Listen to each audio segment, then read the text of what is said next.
I'm E.G. Marshall.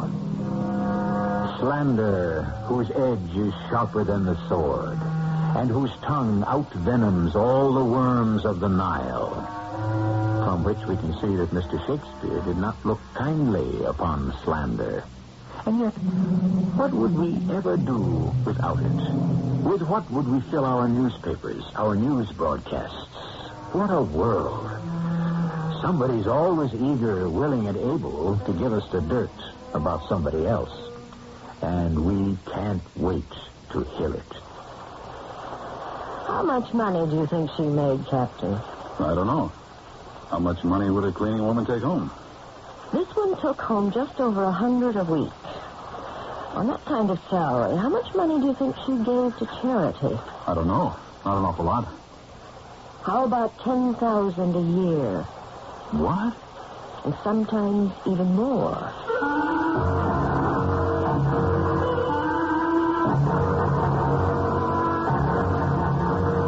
Our mystery drama, Waste Paper, was written especially for the Mystery Theater by Sam Dan and stars Kim Hunter. I'll be back shortly with Act One.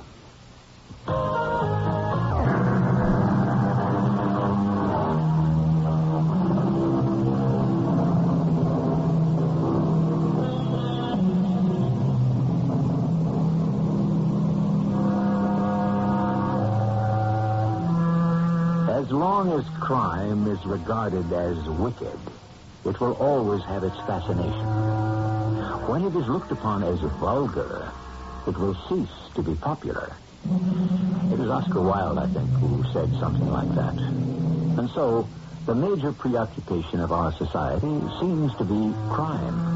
After all, what fills most of the space on today's front pages?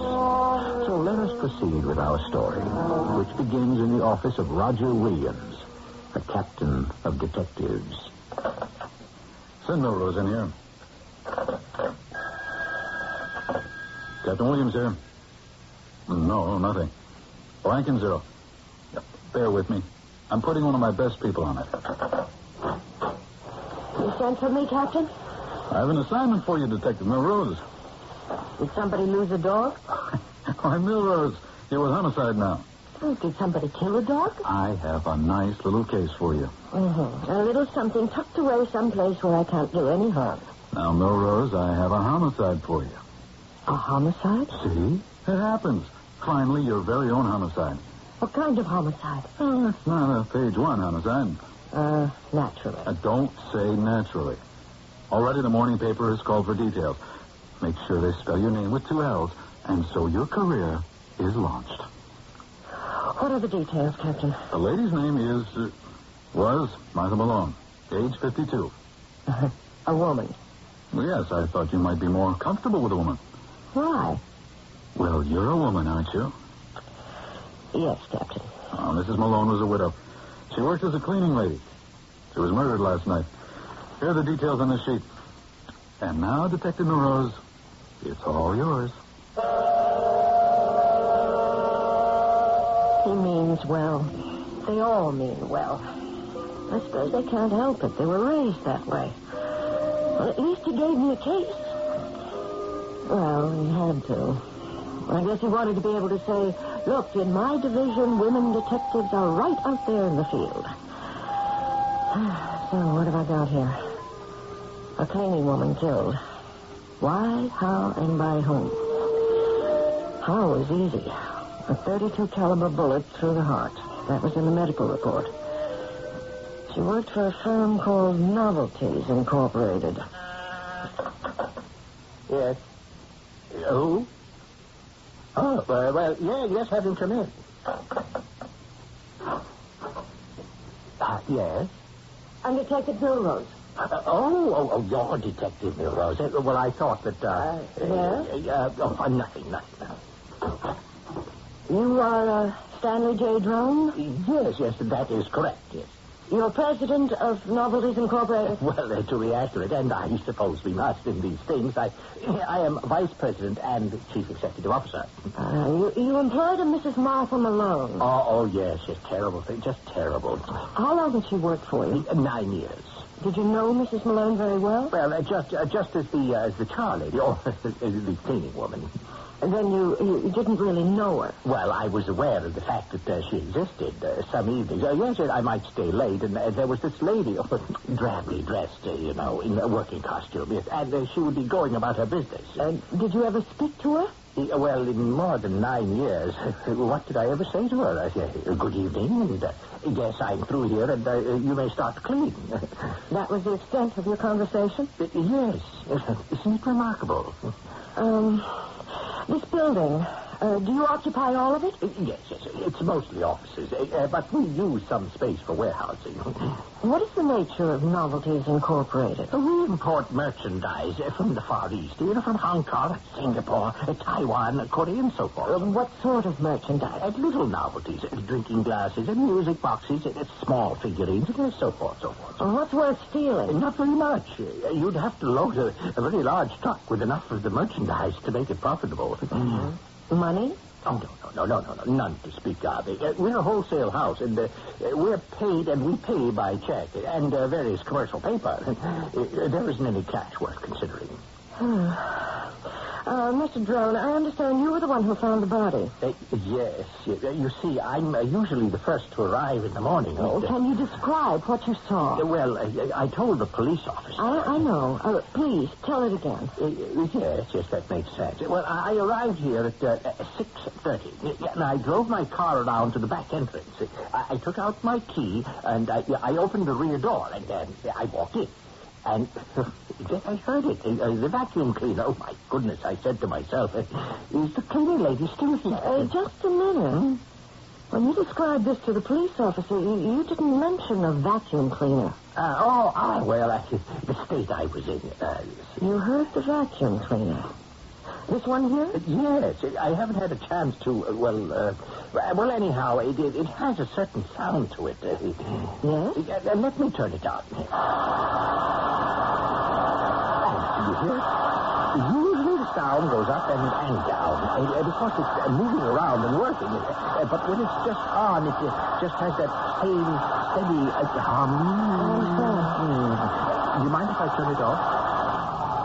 Well, honestly, every time I hear a vacuum cleaner again, I'm going to have a nightmare. It was coming from my office, so I walked in. And there she was, lying on the floor, and I could see blood, and I knew she was dead. That vacuum cleaner is very loud, isn't it? Yes, something's loose there, I think. I've been meaning to have it fixed, but I guess now I'll just get rid of it. Thank you, Mr. Drone. There's nothing else you want to ask me? Not at this time.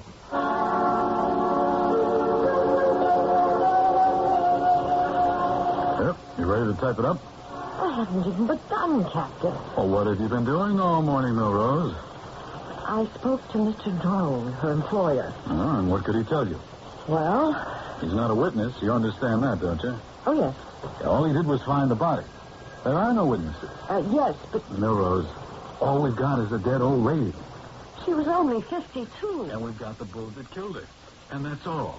We've got no place to go. But why was she killed? We may never know. That's what happens so much of the time. These things just fade away. You haven't answered my question. Why was she killed? Somebody came to burglarize the place.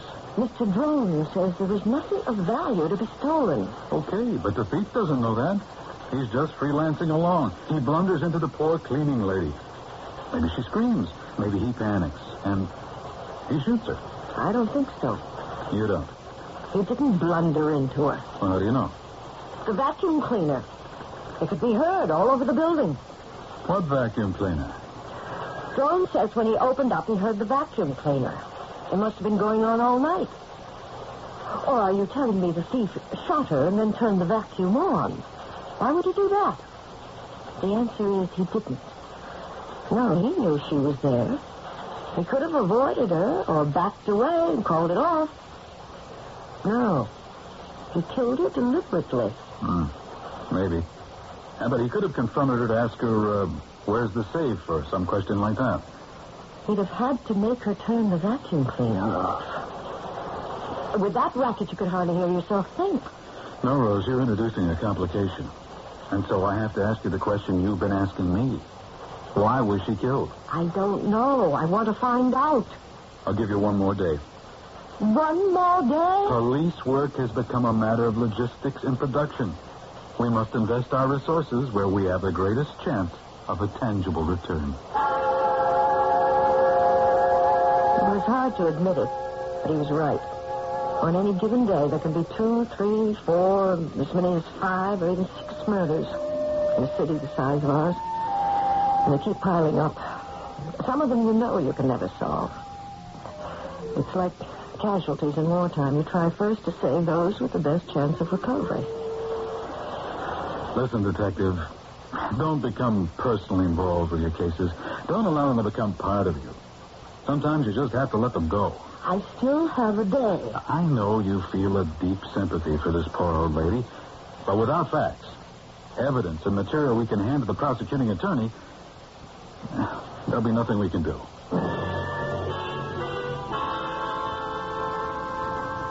May I help you, Detective Milrose? Father Lisinski, one of your parishioners, Mrs. Martha Malone. Ah, yes, poor Mrs. Malone. What can you tell me about her? Detective, we are talking about a saint. A saint? Of course, she was one of the many millions of charitable, warm-hearted people to whom religion was a vital, dynamic, and living thing. Do you know of any reason why anyone should wish to kill her? Kill her? Oh, no, never. Not deliberately.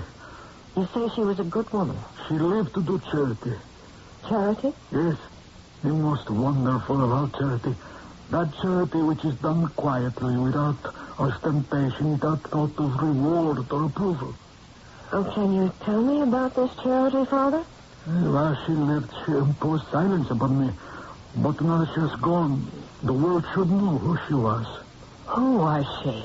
Oh, a soul of kindness and generosity. She donated thousands of dollars each year. Thousands? How many thousands of dollars, Father? Oh, she would give 6, 7, sometimes 10,000. I see. She would bring me the money at intervals during the year, and she would say, Father, use this as you see fit. Pay a poor family's rent. See that the poor youngster may have tuition for college. And one year she actually gave you $10,000? Yes. Actually, it was last year. $10,000? Oh, and it did so much good. So much good. Yes, I'm sure of it. Sorry to bother you again, Mr. Drone. No, please. Yes, anything I can do. How much did you pay Mrs. Malone? I have the figures right here. Her take-home pay was, it would average $113.09 a week. Oh. Would you know if she had another source of income? Well, I would assume that if she had another source of income, she would work as charwoman. Or perhaps, yes, I have no right to make that assumption. How did you pay, cash or check? Oh, a payroll check. Our policy is to have very little cash on hand. Well, she would have to go someplace to cash the check. Yes, I have one here. It was canceled by the Citizens National. I see. Thank you very much, Mr. Drone. Captain, she was taking home $113.09 a week. That's $5,880.68 a year. And do you follow this? Where's it going? She paid $122.40 a month for rent. That's over $1,400 a year. Well, why is it important to know this? And then there were food, clothes, medical bills, car fare, and all the rest. So? So you would think she could barely make it through the year. Maybe not at all. All right. So last year, where did she get $10,000 to donate to charity?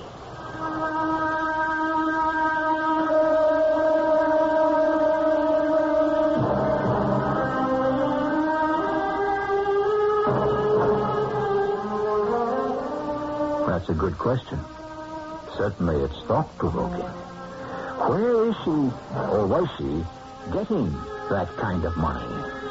Her employer insists that there's practically no cash to speak of in the Novelties Incorporated building. But obviously, the place is a gold mine. We'll do some prospecting when I return with Act 2. Introduce yourself to a remarkable nasal spray that lasts... Annual income, £20. Annual expenditure, £19. Result, happiness. Annual income, £20. Annual expenditure, £21. Result, misery. That made very good sense when Mr. Dickens wrote it. Spend less than you make. But we are confronted by a poor lady who only made some $6,000 a year and yet was able to donate $10,000 to charity. How did she do it? I don't know. Did she have another source of income? We don't know. Money in the bank? She cashed her paychecks at Citizens, but she didn't have an account there. Did she have an account anywhere else? A safe deposit box? I don't know. Well, why don't you find out, Detective Milrose? I'll need more than a day, Captain Lee. Take 2 days. I needed 3, and I even had help. There was nothing. We searched her flat. No sign of any money or any place it could be coming from. Where'd she be getting that money? She could have stolen it from the building. But Mr. Drone assures me there's nothing to speak of on the premises. Merchandise. She took the stuff home and sold it. She'd have to steal so much it would have been noticed. Especially enough to add up to $10,000. Well, now, Detective, you've reached that point. What point? Where you come up with a theory. Oh. Well, you better have one. You see, I assigned you originally because I figured it was a day's work and into the files. But you came up with that vacuum cleaner. So that knocked out the surprise sneak thief angle. Now we find out she was a lady of means. So, A, why was she working as a cleaning woman? And B, where was she getting that money? But I don't have any theories yet. The chief inspector's going to want a theory. Do you think you can have one by the end of the day? By the end of the day? Well, it doesn't have to be right. Just make it sound plausible. Theory. Whoever came into the building that night came to see Mrs. Markham alone, and not to rob the place. Whoever it was, he or they, didn't come to discuss anything at all with her, because he or they didn't bother to shut off the noisy vacuum cleaner. So she was marked for death. Therefore, it was an execution. But for what reason? I have to talk to Mr. Drone again. Sorry to bother you, Mr. Drone. Oh, don't, Detective Milrose. Is that the proper way to address you as a detective? Yes, Detective Milrose. As far as we know, you were the last one who saw Mrs. Martha Malone alive. Yes, I believe you could say that. Yes. Except for the killer. Oh, well, naturally, yes. You worked late that night? Yes, until about 9 p.m. We have so much paperwork, even with computers. It was absolutely staggering. You say you worked till 9 p.m., and Mrs. Martha Malone arrived while you were still there? Yes, I could hear her at work. Then, when you left, you said goodnight to her? Oh, yes, certainly. There was no one else in the building? No one who had any legitimate business here. You didn't see or hear anyone? No one.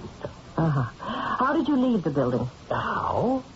Well, there are 2 doors, one front and one rear. Oh, yeah, by the rear door. Was the door locked? Oh, yes.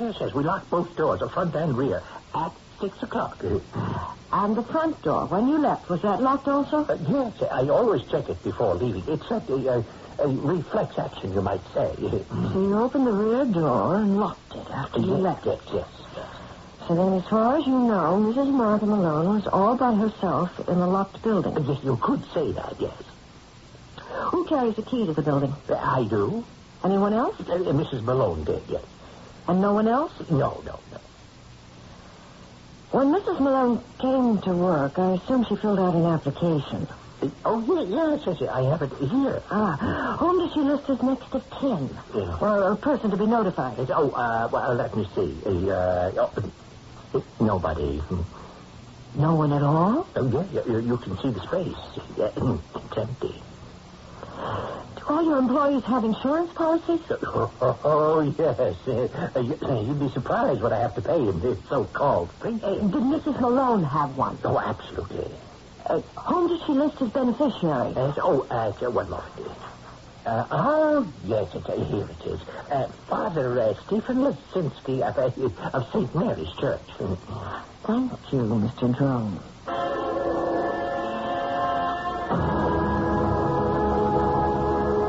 I checked with the morgue. Who had claimed Mrs. Malone's body for burial? The answer, Father Stephen Lisinski. After all she had done, I was not going to allow that beautiful soul to disappear into a nameless pauper's grave. I see. Father Lisinski, are you aware that you are the beneficiary of her insurance policy? Oh, yes. She told me to use the money for those in want. Why should she leave you the money?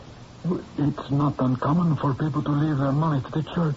Yes, but she left it to you, personally. Even to the most devout, the church can sometimes seem extremely large and impersonal. I was someone she could talk with, relate to. But didn't she have a family? Well, she never spoke of anyone. She gave me what for a poor working woman would be a considerable sum of money. Yes. And I would say to her, Martha, are you sure you're not neglecting your own? And she would answer, the poor, everywhere, are my very own. Did she have any friends?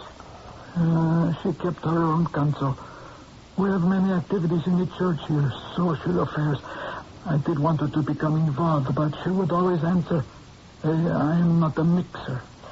Her name was Mrs. Martha Malone. What about Mr. Malone? I don't know. She never spoke of him.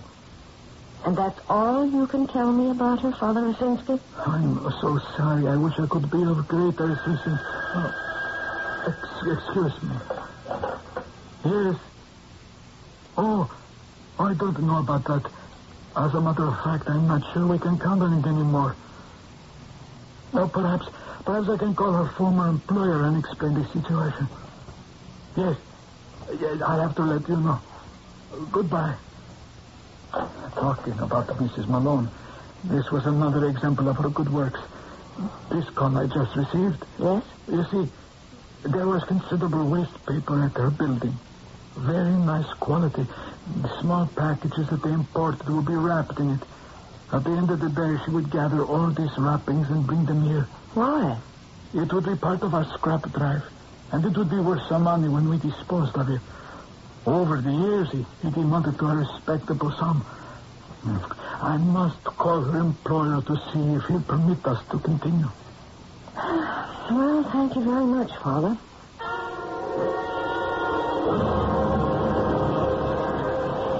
So, here we are, Detective Rose. Where are we, Captain Williams? At that point where we must face the files. You mean this case is about to be closed? I'm afraid so. No. Why not? This woman was murdered. So were 9 other people since her body was discovered. But obviously somebody was out to kill her. I've already bought that. How can we just drop it? We're not dropping it. We're merely concentrating our resources in areas which may be more productive of results. Look, no matter how you slice it, Captain. Okay, I know. It sounds like a great case. An ordinary cleaning woman dispenses large sums of money to her church charities. Where does she get it? That's number one. And that's not all. She's deliberately murdered. Why? That's a very good question. Furthermore, this woman is absolutely alone in the world. No friends, no family, no criminal record. There's too much in this case to just drop it. Give me an angle to let you follow. Open up a lead. Right now, knowing all you do, fired up as you are, where are you going to go? What's the next thing you're going to do? I don't know. Well, this is the critical moment, Detective Norose. All right. You need a break. Something has to happen. Some kind of insight, some kind of clue. You simply have to get lucky. I know that. All right. Let me see if I can help you. Give me Jerry Marks at the Journal Herald. Yeah, hold on. I could use a break. I don't want to let it go. I know. Well, a couple of more important people have been killed this week. More important? Oh, more noteworthy, more newsworthy. of more interest to the community at large. Oh, yeah, Jerry? That old cleaning woman that was killed last week. She wasn't old. Yeah. Well, could you run a picture of her? There's a good shot from the morgue. Yeah, sure. I know that nobody cares. Yeah. I know it was last week's murder. Look, let me put it this way. Why don't you do it? Because I'm asking you to.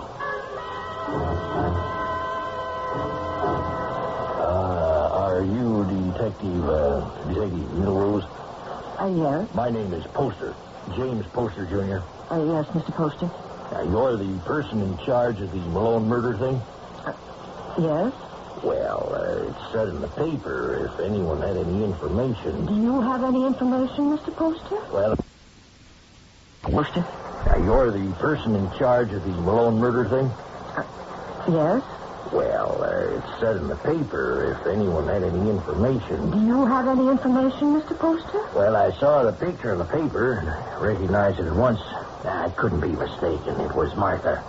She was 10 years older, but the face, that beautiful face. Did you know her? Did I know her? My life hasn't been the same since. Oh, all right, Mr. Poster. What can you tell me? I think it's the same Martha Malone. Martha Malone, who had to be the world's greatest account supervisor. Account supervisor? Yes, at Poster and Pine. We only happen to be the 14th largest advertising agency in America, which for all practical purposes means the world. And she was an account supervisor? Could she ever turn and twist a client like a lump of inert putty? And that's what she did. She was in advertising. My dear detective, she was not in advertising. She was advertising. And she made money. Money? My goodness. Well, why did she leave? Why did she become a cleaning woman? Well, I didn't know she'd become a cleaning woman. I only know she dropped out of sight completely. Why? Well, it happened after Walter had been killed. Walter? Yes, her husband. It's just one of those terrible, unfortunate things. Yes? Well, one of her accounts was a company that made small sporting airplanes, and her husband was an enthusiastic amateur pilot. He was killed while he was flying one. Oh? Yes, unhappily, there had been talk of some defective components in the manufacture. Yes? Well, you see, she insisted in all her copy that the planes were perfectly safe. Oh, I understand. Yes, and the day after he died, she said to me, I have been punished. I've led a life filled with falsehood, and now I shall do penance for the rest of my days. She was a very dramatic person. Did she say anything else? Yes, she said, from now on, I'll devote my life to hard labor and to charity. I'll give up everything I used to live for, all the vanities of the world. Next day, she was gone. Just like that? She vanished without a trace, emptied her bank accounts, sold everything. I never saw her again. She was a wealthy woman? Well, aside from her salary, she must have had several $100,000. And she gave it all up to become a cleaning woman. But why was she murdered? What did poor, wonderful Martha Malone ever do to anyone?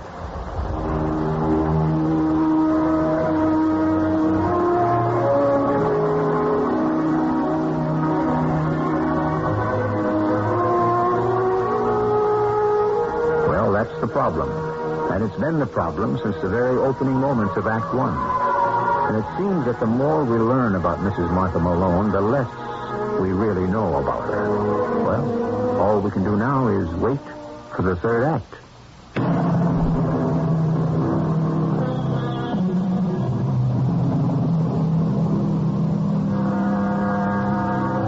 The wonder is not that so few murders are solved, but that so many are. When the motives are obvious, when the witnesses are present, there is basically no problem. It's that random killing of someone for no apparent reason, by no one we know of, that usually slips into the back of the file folder. It may be filled with fascinating possibilities and intriguing twists and turns, but there is nothing solid, for the police to investigate. So, since they can't, they don't. Is that what's building up here? All right. You've got an angle. That airplane outfit she was doing the advertising for. Maybe somebody who lost someone had it in for her. Oh, in the first place, the average person wouldn't blame her, but the company. I'll check it out anyhow. I did. There was a defective part, all right. But only her husband was killed. Yeah. Well, Detective, how do you feel? Don't take me off it. I won't. You have a whole new world to play with. Her past life, the glamorous lady. Did she have any enemies there? Oh, this Mr. Poster says she was well-liked. An attractive woman is never well-liked by everyone. We could assume that someone from her past tracked her down after 10 years and managed to get into the place where she worked and shot her. I say she was killed because of a situation in the Novelties Incorporated building. Well, you've already established there was nothing to steal there. I thought we both agreed the object was not to steal anything, but to kill her. Why? I'm ruling out the past. Yeah, but the public doesn't. See here? Tonight's paper. You're on page 3. Murdered cleaning lady turns out to be former top drawer advertising executive. You gave that to the press? Oh, why not? Can't do any harm, and it keeps them happy. It also keeps you on the case. And we have a lead we can justify. But it's all there, in that building. What's all there? I don't know what, but she was murdered. I looked at her picture. Not the mugshot from the morgue, but a glossy portrait that Mr. Poster had let me have. It showed a spectacularly beautiful woman in her early 40s. Her face was not only lovely to look at, but you could sense that she was a woman of keen intelligence. And she had chosen to spend the rest of her life on her knees, doing penance. Oh, that I could understand. But murder, why was she murdered? Go back over the same ground. But I've been over it and over it. I can only talk to 2 people, really, Father Lisinski and Mr. Drone. Talk to them. But they've already told me everything they know. People are always remembering little things. Drone told you something he neglected to mention to the first cop on the scene? No, you mean the vacuum cleaner. That vacuum cleaner is what put you in business. All right, I'll try again. It's your very own little case, Detective. You have to nourish it. Keep it alive. No, Detective Muros. I know nothing of her past life.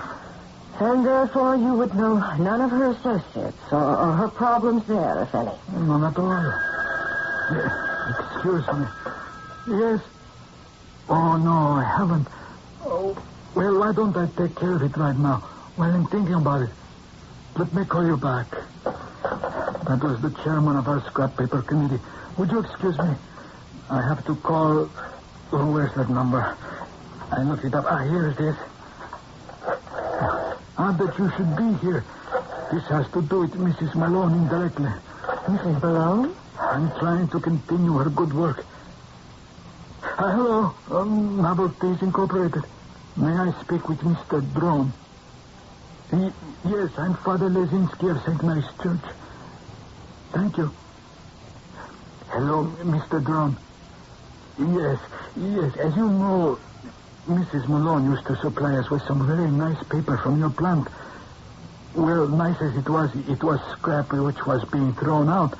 We were selling it to raise money for our parish charities, and I was wondering... Well, I was wondering if I could have a man pick it up.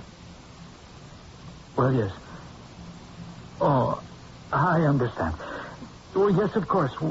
Well, thank you, sir, in any event. He says he can do it. Oh? He says he has made arrangements with a scavenger who pays him for the paper. Of course, I can see his point of view. Yes, that's true. It's odd. What is? It may have been my imagination, but he seemed quite frightened. Frightened? I think so. You're sure the word is frightened? Detective Muros, I'm more than sure. I know. Was this the break? the sudden flash of insight. I looked at Father Lisinski. I smiled to myself. If something really came of this, I would call it the revelation. I hope I'm not imposing again, Mr. Drone. No, Detective Milrose. I'm glad to be of help. I understand that Mrs. Malone used to collect the waste paper and donate it to her church. You mean the wrappings? Yes. Yes, that's true. I understand that since her death, you've made other arrangements to dispose of them. Yes. I now sell them to a private scavenger. I see. A fellow comes by with a van at the end of the day. Who is he? Well, I believe I told you he's a private scavenger. What made you choose him? Did you go looking for a scavenger? No. As a matter of fact, he was, I would assume, going about soliciting business. He came in off the street, you might say. Well, that was rather something of a coincidence. What was? That right after Mrs. Malone died, he should call on you. Oh, no. It wasn't really. He called on me before. Oh. Yes, several times this past year. Well, why didn't you sell him the paper then? Well, I was going to. It certainly made sense, don't you know? It would be the same as throwing money away. Well, so why didn't you? Well, I had called Mrs. Malone into my office to tell her that she could no longer have the waste paper. And what did Mrs. Malone say? Nothing. You see, and I couldn't tell her. You couldn't? Why not? Well, every time I was about to, there was a look on her face. What sort of look? Well, I don't know, but I was afraid of that look. Why? Because it was the kind of look that seemed to go right through you.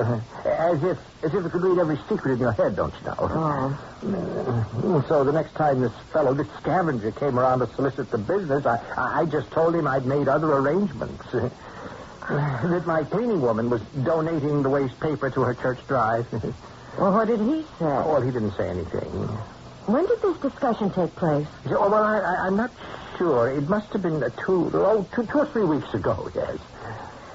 What is the scavenger's name? It is A.J. Scoop, carting service. Thank you very much, Mr. Drone. Oh, yeah, if I can ever be of any more help, Detective. Yes. Oh, here, in your wastebasket here. This is some of the wrapping paper. May I have a few pieces? Oh, why, of course. Thank you again, Mr. Drone. Well, what have you got? Well, I thought I might have something. This paper. Well? He imports little novelties and knickknacks from the Far East. This is what they're wrapped in. Everywhere I turn in this case, I come up against waste paper. She was collecting it. Somebody else wants to collect it. So I had the paper sent to the lab. Why? Well, I suppose they're smuggling drugs. There might be some traces. Were there? No. Well, there might be an espionage angle. Photos, messages in invisible ink of some sort. Man? No. You want some help? Sure. Feel the paper. Smooth it out. Okay.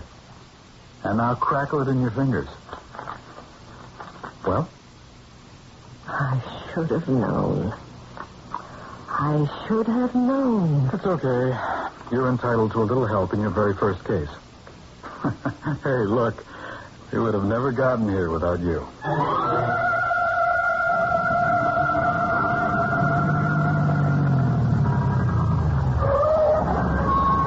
Yeah, that's the pickup van. And here's the address. A.J. Scoop Carting. Carting, we know what you're doing, Captain. Oh, there seems to be quite a few people there now. Yeah, we'll probably be able to bag everyone. You sure you want to go in? It's my car, Captain. All right, let's go. Everett, Harry, follow us. Joe and Max, take the back and sides. You know what you ought to do now, don't you? You've got to get a warrant, so you're entitled to do it. What? The cops do this all in the movies. Kick in the door. I'm wearing high heels. You want me to do it? It'll still be your collar. Go ahead. Police officers, stay where you are.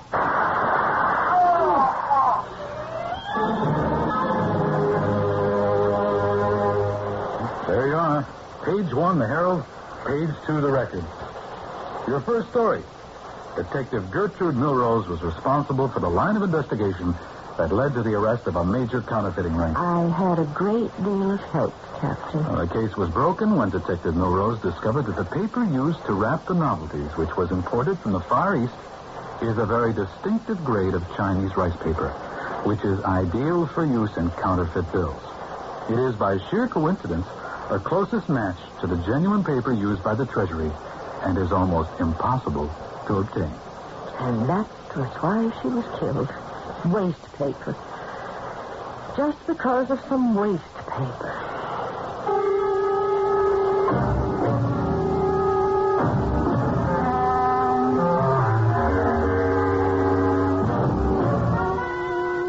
Waste paper. Have you any concept of the staggering amounts that pile up every day? So much paper. Indeed, waste paper may be truly said to be the basic debris of our society. Well, we may waste paper, but not time. So in a little while, I shall be back with you. Hey, buddy, can you give a fella a break? Sorry, fella, I only give at the office. I'm not looking for a handout. What can I do for you? Help save my life and breath. You need mouth-to-mouth breathing? I'm not the type. No, but you're smoking. And your smoke is hitting me where I breathe. And what with an allergy and pollution, you're not helping any. Sorry, I didn't mean to bother you. Sure, but the fact is that your smoke is getting in my eyes and nose and throat. And that's not a good song for my lungs. Well, you could always move away. I do, and then there's another one puffing away in my face. How about a deal? Like the Lung Association says, smoke if you must, but make smoking a private affair. Or quit. Secondhand smoke is truly offensive for non-smokers. Well, I'll give it a try. I wish you would, otherwise they're going to hang a tag on you. A tag? Yeah, cigarettes are a health hazard, and so are you. Gotcha, buddy. Now, about that handout. Save it. Let me give you one. Your Lung Association says that giving up smoking is a matter of life and breath.